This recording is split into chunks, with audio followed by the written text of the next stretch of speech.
Manx Radio Sport, driven by Rex Motor Company.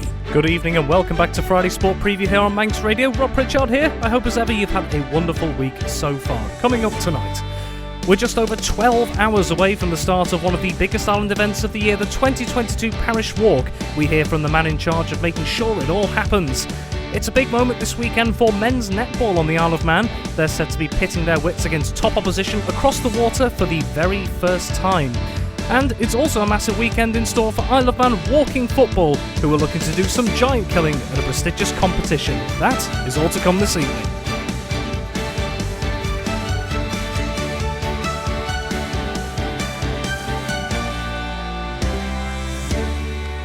So kicking things off tonight, one of the biggest island events of the year is taking place tomorrow. Hundreds and hundreds of people will be out in force taking part in the 2022 Parish Walk. They'll be taking on all or part of a huge 85-mile course around the Isle of Man, either competitively, in aid of a charitable cause, or just for a bit of fun with the rest of the Manx community. Preparations for this mammoth occasion have been taking place over the last few months, but now it's finally here, and race director Ray Cox is just as excited as anyone. Yeah, Manx Telecom Parish Walk gets off 8 a.m. tomorrow morning at the NSC. So a lot of preparation, a lot of work all comes to this point, but we're really looking forward to it. Now, of course, the big draw of the Parish Walk, or at least one of the big draws, is the fact that it brings communities together and people are raising money for big causes, and there are those at the front who are the competitive walkers out there. Who do you think this year are the ones potentially to keep an eye on as the front runners? Well, if we look at the men's race, we've got last year's winner, Paul Atherton. He's been going well in other endurance events. He obviously is a runner as well. So Paul has to be the favourite. He's wearing the number one vest, so he's got the target on his back, as it were. And then, of course, we have Liam Parker, a previous winner as well.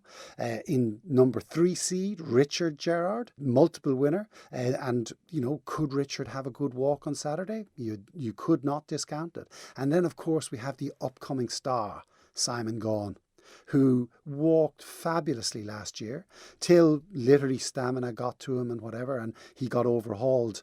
But year older, year stronger, he'd be one I'd be looking out for. Because it is, like you say, it's not just the stamina side. Obviously, the distance is enormous if you think about it, but it's managing it, isn't it? Oh, for sure. There's so much mental strength required for Parish Walk. They always say that there's one trait that every Parish Walk finisher has. And it doesn't matter if they're male, female, big, small, whatever.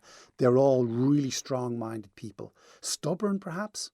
And it's that doggedness that sometimes gets them through the inevitable bad patch, because every walker goes through a bad patch on Parish Walk Day. It's just how well you deal with it that makes the difference. And the matter of course, what could be a big thing is hydration, because as it stands, I believe we could be looking at some seriously good weather. Yeah, the forecast is set fair. We're looking at a warm day on Saturday, so therefore our advice to walkers will be take precautions.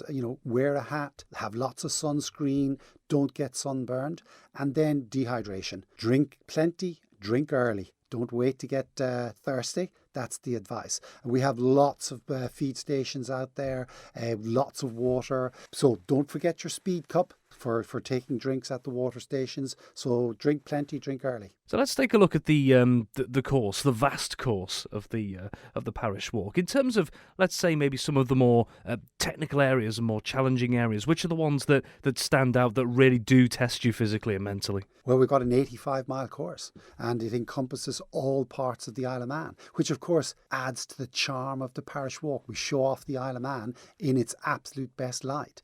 But of course, for novice walkers and those walkers maybe attempting the challenge as far as Peel, the slock is the big one. That's the questions we get asked most frequently. The slock, where is it? How steep is it? How bad is it to go up the slock, etc.? So slock is the one that's on people's minds. And of course, that's rising out of Russian. So you've done already 20 miles.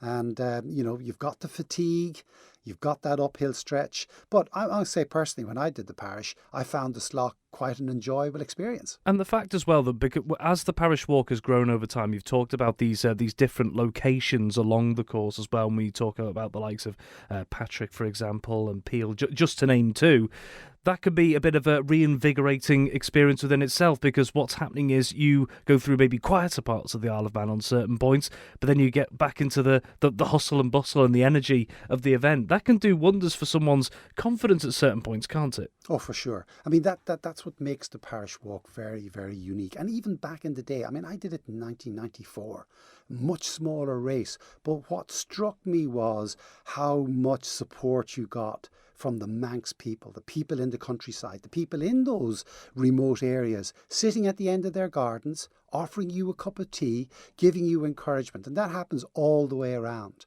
Of course, we've got the big points, the big razzmatazz, the busy parts and whatever. And they, of course, give walkers a tremendous feeling. But there are quiet points as well, and the stretch between Derby and Bride, that's the one that'll test people most mentally. Fatigue is set in, you've gone over 50 miles, you know, it's a long stretch between Derby and Bride. Of course, it's a narrow road, high hedges, and every time you go around a turn, you think you're at Bride Church, but you're not. So it can break people mentally, that stretch. And of course, we always come back to this point, but of course it is very important as well. Yes, there are, obviously we have our front runners in the competitive side of things, but by and large, the majority of it is a community event, and that's part of the magic of it, isn't it? Oh, for sure. The atmosphere that is generated by having so many people all doing the same activity together, it's incredible. The vast majority of our entrants are fun walkers, they're challenging themselves, they want to go to one point or another point, and many of them are doing it for charity. We've had a go at trying to quantify how much money is raised every year, but it actually runs into the hundreds of thousands. And on the side of it as well, people do different preparations going into it depending on what their ambitions are. Some of it are out there to enjoy it and raise money. Some people want to do it competitively. How much variation can there be in preparation for it depending on what people want to do with it? Well, the huge variation. I think if you're a serious walker, you've already done months of training and whatever. But we do have repeated finishers who claim that they never train. Now, they would have active lifestyles, they would have busy jobs and whatever, but they maintain that they never trained for the Parish Walk, but yet, every year, another finish chalked up. As it stands, how many are we expecting to be taking part? Well, we have 1,296 entrants, and I would expect most will turn up on the line. Number of finishers, probably about 160, I'm guessing, but it'll be interesting to see. And I suppose with those numbers in mind, with all that we've talked about, what's it going to be like once it actually gets underway and you see all those people on the start line? Well, down at the NSC, it's tremendously colourful, it's bright, it's really adrenaline, and it's such a fantastic experience. We'll be just happy to get the event off, because it's now the culmination of all our efforts for months. It's a lot of hard work by a lot of people, so we'll be relieved just to see it get off. Race director of the 2022 Parish Walk there, Ray Cox. And moving on now, this weekend we'll see a big step taken for men's netball on the Isle of Man. The Isle of Man men's squad are taking part in their first ever off-island tournament in Chester this Saturday, pitting their wits against opposition from the UK. A 12-strong squad is heading across the water, co-captained by Rob Mason and Stephen Mulhern. I caught up with both of them this week to find out how they're feeling about heading away from Manx shores to compete for the very first time. So yeah, it's going to be held in Chester. We're playing against 3 other teams. So we've got West Cheshire, men's mixed netball team. We've also got Northern Titans, who are also a sort of northern-based team. And then we've got Knights, who are a team from London that we're going to be playing against. From what you know of them already, how high of a level, I suppose, of competition do you think you'll be coming up against? I think overall it will be a tough test either way. I think the Knights and the Titans are more well-established men's teams. I think West Cheshire is still in its infancy, sort of similar experience aged to us here in the Isle of Man. So I think it's going to be a varied test with different levels, but it should be a great experience to see how close we are, how far off, where we need to improve, how other teams have improved, and really set the benchmark for what we need to move forward on. Like you say, different levels of potentially, skill and experience that you might be coming up against. Being able to not just gauge your own level, but gauge your own level against what you might perceive as different levels to see where you fit in. Just how important is that going to be going forward as you yourselves progress?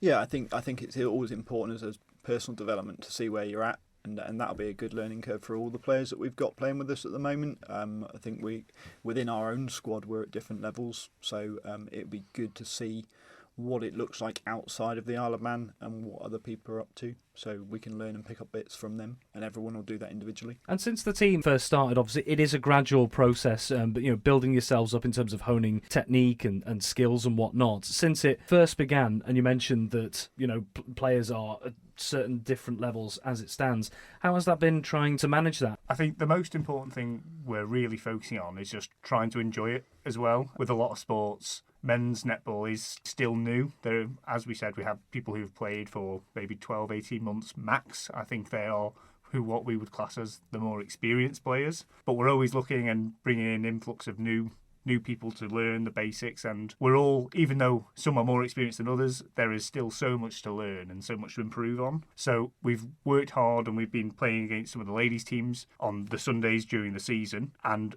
it has been a bit of a reality check for a lot of things, because there are things that which we have to our advantage, height being primarily one. But the tactics of the game we're still getting to grips with and still learning on and still improving. And the girls have been great help as well as good competition, because they've all been involved in trying to help us get better. So yeah, it's an interesting bag, really. You've sort of half answered the question I was going to ask next. Obviously, being involved in the women's senior leagues over the 21-22 campaign, and being able to, as you mentioned, come up against teams who maybe have that that tactical advantage. Just how vital has that been in terms of building up your own skills to this point, and also looking forward? Yeah, I mean, we've been coached pretty well this year in terms of Claire, who's looked after us. We have different challenges each week, so we've tried, as we've gone through the season, as well as we're gaining experience, is to bring different players on into different positions. So we are trying to evolve different skill sets within the game, rather than using, like Steve says, at the moment playing ladies, we have I suppose a physical advantage in some ways. We try and not always use that, because we know the goal is to play men's games like this weekend, and therefore you lose that advantage. So you need to be able to have those other skills as well. And like Steve said, we've had the help of a lot of the girls and ladies that we've been playing have come along to our training sessions. They've helped us. They've given us pointers and stuff. And so those development areas, we're learning as we go. We've still got a lot, like Steve says, a lot to learn. But we have, I believe, over the last 12 months, we've developed a lot already. The landscape for men's netball on the island is very different to, say, the UK, for example. Not just looking to this tournament example, but looking forward in the years to come, as it were. How confident are you that the men's netball scene on the Isle of Man can just continue to grow over time? In terms of confidence, definitely, because I think the UK is a prime example. That attraction's there. There is starting to get more and more teams who, obviously, as we mentioned, West Cheshire, prime example, some are of similar age as us. I think locally here, the real important thing we have is that experience gap, that it isn't that great, and there is still so much scope for all men to come in, or, to come in and try and come down to training, work hard and, potentially represent the island in something. So the idea is to try and encourage the growth, continue it for more men's teams here locally, and focus on, a more international picture. At the moment, we are representing the Isle of Man for a sport which is only very new. As soon as we start to have more local teams, the competition is going to get an awful lot more difficult, and that will push up the quality and experience of the international side for a wider ranging bunch of events, which will come up as the popularity continues to grow. You said it there, it is a relatively new concept, men's netball, but from whether it's yourselves and your own thoughts about it or other members of the team, for example, what do you enjoy most about this in particular sport? For me, I think it's a new challenge. So it's a different sport. It's a new opportunity, so that you get that whole new development curve that you might have had, in a sport that you may have been playing for a long time. You've perhaps plateaued a little bit.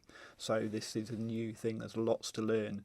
It's far quicker, and that stigma that it's a ladies' game, and when men come and try it, a lot of them realise that it's fast, it's furious, it played, and as I say, you look on the international stage, it's played a lot in Australia, played a lot in New Zealand. There's a lot of YouTube videos out there. And, it is a competitive sport. And at the end of the day, sport is fun, it's enjoyable, it keeps you fit. For me, yeah, absolutely. I think the fitness side is really, really important for me. It's tough, it's hard work. There's an awful lot to learn and get your head around tactically. It's a game very much of nuances. It's small things that make big differences. And there are so many different variations to learn and things that still I can't get my head around. But they make the biggest change. And I think I previously come from football, basketball. that sort of realms, and it's just as important. So it's a good way to build up a new skill and also try and just genuinely get better at something. Is always a good feeling. Going forward as well, if there are others listening out there who are interested in getting involved in some form, whether it's casually or competitively, to keep building the sport, how can they get involved? There is an opportunity for people to come in and play. We've had people who joined in the last couple of months. You don't have to, don't get scared off by the fact they've not played for 18 months. There's a lot of nuances in our team. We've still got training on Monday nights at 8 o'clock at the NSC. We've got training on Friday nights at the NSC at 7 o'clock. So there's a couple of opportunities there to try and get yourself down. We're more than welcoming. It's a social sort of environment. It's not all you've got to know what you're doing before you get there. You'll be shown what to do, and it's good to get involved. Manx Radio Sport, driven by Rex Motor Company. Find your dream car by visiting rexmotorcompany.in today or find us on Facebook. And rounding off this evening, we heard there it's a big day for men's netball tomorrow, but it's also an important and exciting weekend this weekend for Isle of Man walking football. 2 Manx walking football teams will be involved in the Four Nation tournament at the National Sports Campus in Dublin this Saturday, taking on squads from Ireland, England and Wales. Isle of Man team manager Mike Sharpe spoke to me this week about how everyone is feeling ahead of this tough but exciting challenge. Well, it's the Nations Cup. For the first time, Isle of Man is sending a team off island to play at international level, walking football, against England, Ireland and Wales. And just give us a bit of a flavour of some of the teams you're going to be coming up against during that. Well, there's the age categories are 50 plus and 60 plus and 70 plus, although not for us, we're not entering a 70 plus team this time. So the youngest player will be 50 in our squad anyway, and the oldest player in our 2 squads will be 70. So there's quite an age range. But there'll be about 15, 16 teams altogether. There's women's teams as well from all 3 nations, and some of the nations are entering 2 teams per category. So there'll be round about 250 players altogether. So it's quite a big event. We'll be playing at the National Sports Campus in Dublin. Walking football has grown exponentially around the world over the last few years. How good does it feel that the Isle of Man is part of that global stage? It's really great to be able to compete and enter at international level. I suppose our special status as an island nation allows that. That really our squads, if you like, are not much bigger than, say, one of the big individual clubs in the UK. Although we've grown a great deal, we're still tiny, I suppose. So our player resources are considerably less than say Wales or England. So it really is going to be a David and Goliath. We're going to have to do some giant killing to get anywhere in the tournament. Just looking at the team sheet here, you look at the different teams from the Isle of Man that are represented here: Corinthians, Union Mills, St John's, Douglas and District, Governors as well. So there is clearly, talent coming from each club as it stands anyway. It's not like there is just one particular club that is flourishing. It's coming from several sides. Yeah, those are the league teams. There are other sessions where non-league players, they've grown considerably. And there's altogether there are 4 sessions a week playing at the Bowl and at St John's. And yes, it has grown tremendously. Going back, say 3, at most 4 years ago, it was probably just a dozen or a couple of dozen of guys just having a kickabout really, and just having a bit of fun, and it's grown from there. Different sports, when they've been setting up in the last few years on the Isle of Man, have talked about how the Isle of Man is an excellent platform to get a different sport, a different activity started. Would you agree with that when it comes to walking football over the past few years? Yes, tremendously. The Isle of Man FA actually started walking football sessions playing in the hall at the NSC, I think probably 5-6 years ago, maybe more. And they've promoted the sport and helped us along the way until we got to the point where we got that sudden surge of growth following a festival that we held at Douglas Bowl about 3 years ago. That helped to give it a boost. And then my friend and colleague, Pete Nash, he set up the league, and that got going, and again we got another spurt of growth. Now we then began sessions at St John's, so we had two venues. That gave us another spurt of growth. Now we've entered this international competition, and we've got another surge of interest. So it really has been a roller coaster ride. You say the surge of interest, but there's been a surge in skill as well, because before we actually started this interview, you were talking about how you've been playing yourself, but in a managerial role, there just maybe isn't a place for you this time around, because the quality under your leadership has grown so much. Well, yes, I've not been alone in helping things to grow and improve. But yes, I guess I've done too good a job almost. It's I now can't get into any of the international teams and struggle to get into the league side. So it's I'm having to play my football, if you like, through the players who are playing in the international squads now. But I'm enjoying it. It's a tough task at times, but it's a lot of fun and a big challenge. Absolutely. So looking ahead to the weekend, you've already said it could be a bit of a David and Goliath situation, considering the nations you're coming up against. But where would you hope at the moment to end up come the end of this latest round? Oh, we're going to win it, of course. But ambitious, I like it. No, I think we're not afraid. We're not overawed. We'll be respectful, but we're not going just to make up the numbers. We want to do a bit of giant killing if we can. We'll certainly be doing our best. It's an honour and a privilege to be representing the island, and we'll be doing our best. And outside of just the results, for example, maybe from a tactical standpoint, or what you might see of what other teams do, what are the sort of main things you can hope to learn from these other teams as well that you can bring back to the Isle of Man to keep improving the Manx game? Well, we've got some good coaches here. I think we have improved tremendously, but obviously playing against the experienced players of England, Ireland, and Wales, who've got hundreds, thousands of clubs and many more thousands of players, resources to call on to pick that team. So they'll be experienced, they'll be stronger possibly, but we are not afraid. It would be good for us to be able to mention our sponsors, our main sponsor, who's been tremendous in supporting us and funding. It's very expensive to take teams across to these tournaments. Paul Carey and Sons, good at building roads and bridges, and now football teams. So thanks to them, and Spot On Cleaners too have helped us, and not forgetting the Isle of Man FA themselves who contributed, as well as St John's FC. So a big thank you to them from all who play walking football. And of course, Mike, looking ahead as well, the Isle of Man isn't just going to be participating, but it could very well be hosting it in future, couldn't it? Yes, we're going to Dublin this weekend. We're going to England, Redditch, in September the 11th, where we play in the next leg of the tournament. But the big thing is that next year we'll be playing in all 4 legs, but one of the legs will be here on the Isle of Man, when there could be as many as 350 players visiting the island, 20 teams, 4 nations. We'll take over the Douglas Bowl for the day, and we'll hold the tournament there. So it will become a significant sporting event for the island.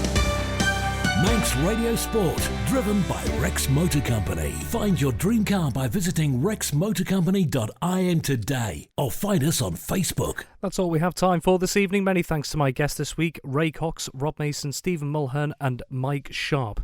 Well, have yourself a wonderful Friday and a wonderful weekend, and best of luck to all those taking part in the 2022 Parish Walk tomorrow. So, until next time, bye for now.